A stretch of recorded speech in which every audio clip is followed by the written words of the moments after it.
మీదికెళ్ళి మా వ్యక్తిత్వానం చేసే ప్రయత్నం చేస్తారు. ఇక వీళ్ళని బెదిరించిందట, వాళ్ళని బెదిరించిందట అని మీరే రాపిస్తారు 2 నెలలు. మళ్ళీ 3వ నెలలో మీరే రాపిస్తారు. ఏ హీరోయిన్ల ఫోన్ ట్యాప్ కాలేదు, ఎవరిది కాలేదు, అంతా బోగస్, ఇన్ని రోజులు మేము చెప్పిందంతా తూచ్ అని చెప్పి మళ్ళీ మీరే రాయిస్తారు. మరి నా పరువుకి, నా ప్రతిష్టకు కలిగిన నష్టానికి ఎవడు బాధ్యుడు? రేవంత్ రెడ్డి బాధ్యుడా? ఈ లీకులు ఇచ్చిన పోలీసు వాళ్ళు బాధ్యులా? రాసిన మీడియా వాళ్ళు బాధ్యులా? నేను అడుగుతా. అట్లా ఇంకో మాట కూడా నేను అడుగుతా. ఈరోజు ఇవాళ మీరు ఏ అధికారి అయినా, ఈ రాష్ట్రంలో పోలీస్ అధికారి ఈరోజు రాష్ట్రంలో ఫోన్లు ట్యాప్ జరగడం లేదు అని చెప్తాడా? ముందుకొచ్చి మీ కెమెరా ముందుకొచ్చి చెప్పే ఒక్క పోలీసోడు ఉన్నాడా? డీజీపీ శివధర్ రెడ్డి ముందుకు వస్తాడా? ఐజీ ఇంటెలిజెన్స్ ముందుకు వస్తాడా? కమిషనర్ సజ్జరాన్ ముందుకు వస్తాడా? వాళ్ళకి తెలుసు పోలీసులకు.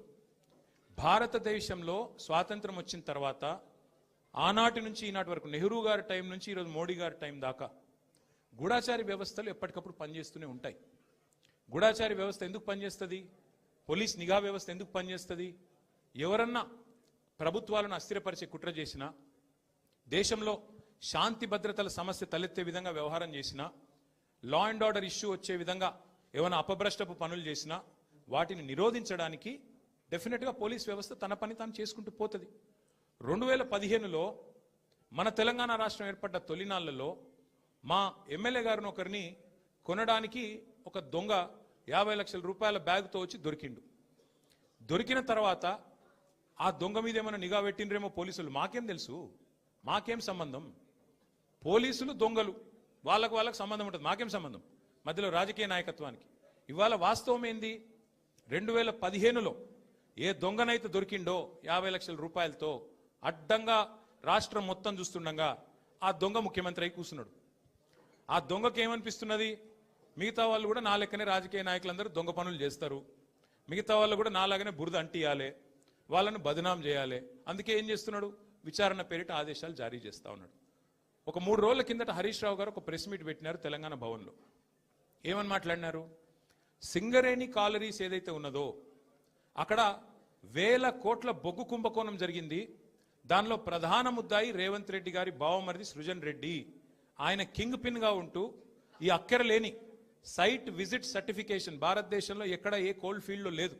అదొక కండిషన్ పెట్టి, ఒక నిబంధన పెట్టి కాంట్రాక్టర్లను రింగు చేసి బెదిరించి ఫోన్ ద్వారా నేరుగా మాట్లాడి, నేను ముఖ్యమంత్రి బావమరిదిని మాట్లాడుతున్నా, మీరు టెండర్ వేయొద్దు, మీరు వేస్తా అని చెప్తే నేను సర్టిఫికెట్ ఇయనియా సింగరేణి నుంచి అని బెదిరిస్తున్నాడు.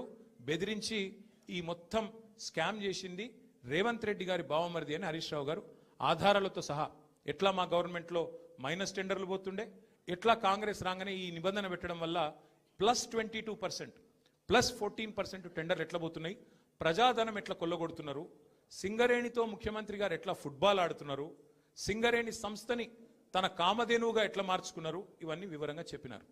ఉదయం చెప్పంగానే సాయంత్రం వరకు మేము ఎదురు చూస్తూ ఉన్నాం. ఎవరన్నా ఒక మంత్రి, ఎవరన్నా ఒక బాధ్యుడు స్పందిస్తాడేమో. పోనీ కేంద్ర బొగ్గు శాఖ మంత్రి మన రాష్ట్రం నుంచే ఉన్నాడు కిషన్ రెడ్డి గారు, వారి ప్రభుత్వానికి కూడా సింగరేణిలో 49% వాటా ఉంది. కనీసం ఆయనన్నా, మరి కేంద్ర బొగ్గు మంత్రి కాబట్టి ఆయనన్నా స్పందిస్తాడేమో, ఈ దొంగలను పట్టుకుంటాడేమో. మోడీ గారు ఊకుకి అంటుంటారు కాంగ్రెస్ అంటేనే స్కామ్ గ్రేస్ అని, మరి మోడీ గారి ప్రభుత్వం ఏమైనా స్పందిస్తుందేమో అని చూసినాం. కానీ సాయంత్రం వరకు ఏం చేస్తారు? హరీష్ రావు గారికి సిట్ నోటీస్. అది అయిపోయింది, అదో డ్రామా ఒక రోజంతా నడిపిండ్రు. హరీష్ రావు గారు లోపల పోయినరు, ఉల్టా క్వశ్చన్లు వాళ్ళనే అడిగిండు, వాళ్ళకి ఏం చెప్పాలన్నా తెలియలేదు, నీళ్ళు నమిలిండ్రు, అయిపోయింది. ఇప్పుడు మళ్ళా ఇక డైలీ సీరియల్, అదే సీరియల్ ఉంటుంది కార్తీక దీపం అని, మనసు మమత,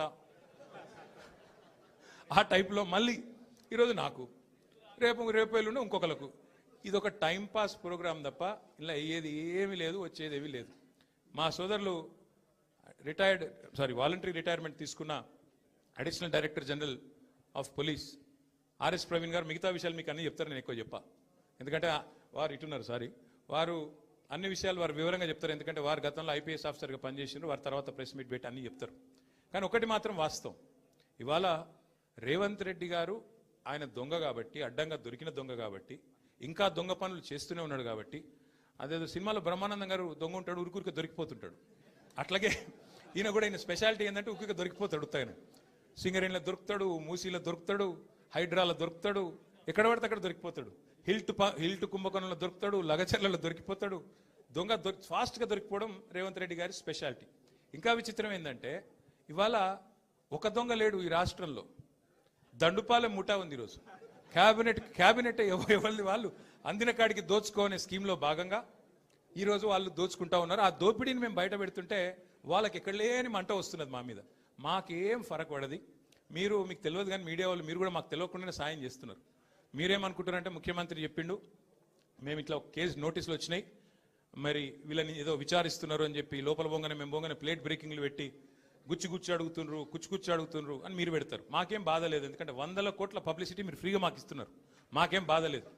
తప్పు చేసినోడు భయపడతాడు, తప్పు చేయనోళ్ళు ఎవరికి భయపడాడు. రేవంత్ రెడ్డి కాదు, వాని జేజమ్మకు కూడా భయపడే సమస్య లేదు. ముమ్మాటికి ఒకటి మాత్రం పక్కా, ఈ కేసు ఇంతటితో మేము వదిలిపెట్టాం. నా క్యారెక్టర్ అసాసినేషన్కి బాధ్యులైన రేవంత్ రెడ్డిని ఆయన తొత్తులుగా పనిచేస్తున్న పోలీసులు కొంతమంది, అందరినీ కాదు, కొంతమంది పోలీసులు ఎవరైతే ఉన్నారో ఆయన తొత్తులుగా ఆయన అడుగులకు మడుగులతో పనిచేస్తున్నారో వాళ్ళని నేను కూడా వదిలిపెట్టను. ఎందుకు వదిలిపెట్టను? ఎందుకంటే నా వ్యక్తిత్వం అననం చేస్తూ ఉన్నారు. లేని లింకులు అంటగట్టి, లేని రంకులు అంటగట్టి, నాకు ఇష్టం ఉన్నట్టు ఎవరెవరో యాక్టర్లకు లింకులు పెట్టి చిల్లర రాజకీయం ఏదైతే చేస్తున్నారో ఈ విషయంలో నేను మాత్రం వదిలిపెట్టను. మీరేదో ఇవాళ ముఖ్యమంత్రి హార్వర్డ్కి పోయిండు, ఆడ వచ్చిరాని ఇంగ్లీష్లో ఏం నేర్చుకుంటుండో ఏం వచ్చిండో కానీ ఆయన వచ్చే వరకు టైంపాస్ చేద్దాము అని చెప్పి మీరు డ్రామా చేస్తున్నారు. మాకు తెలుసు, ధారావాహికలాగా నడుపుతా ఉన్నారు. మాకేం ఇబ్బంది లేదు. మీరు ఎన్నిసార్లు పిలిచినా వస్తాం, ఎందుకంటే చట్టాన్ని గౌరవించే పౌరులం.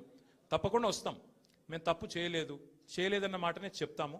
మీరు ఎన్ని రకాల డైవర్షన్ గేమ్లు ఆడినా మేము మాత్రం అర్జునుడి కన్ను ఎట్లయితే ఆనాడు తన గురి మీదనే ఉండనో అట్లే మా గురి మొత్తం కూడా ఈ ప్రభుత్వ అసమర్థత మీద, మీ అవినీతి మీద, మీరు ప్రజలకిచ్చి ఎగ్గొడుతున్న హామీల మీద, యనుమల రేవంత్ రెడ్డి ఎగవేతల రేవంత్ రెడ్డికి ఎట్లా మారిపోయిండో అన్న దాని మీద 420 హామీలు ఇచ్చి ఇప్పటి వరకు 4 హామీలు కూడా నెరవేర్చకుండా ఎట్లా ఈ లుచ్చా పనులు చేస్తున్నాడో వీటిని ఎండగడుతూనే ఉంటాం.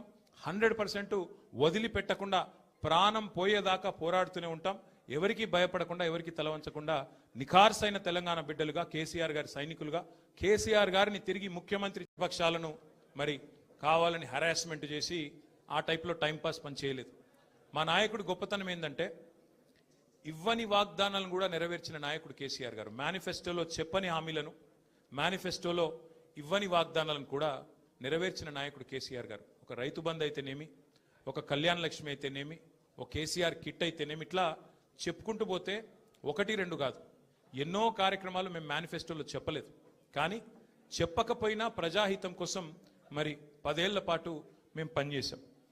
ఇవాళ బాధ అనిపిస్తున్నది, ఎంక్వైరీలతో కాదు, ఎంక్వైరీలకు భయపడేటోడు ఎవడు లేడు, బాధపడేటోడు ఎవడు లేడు. కానీ ఇవాళ ఇంత కష్టపడి మరి కేసీఆర్ గారి నాయకత్వంలో ప్రజలు సాధించుకున్న ఈ రాష్ట్రంలోని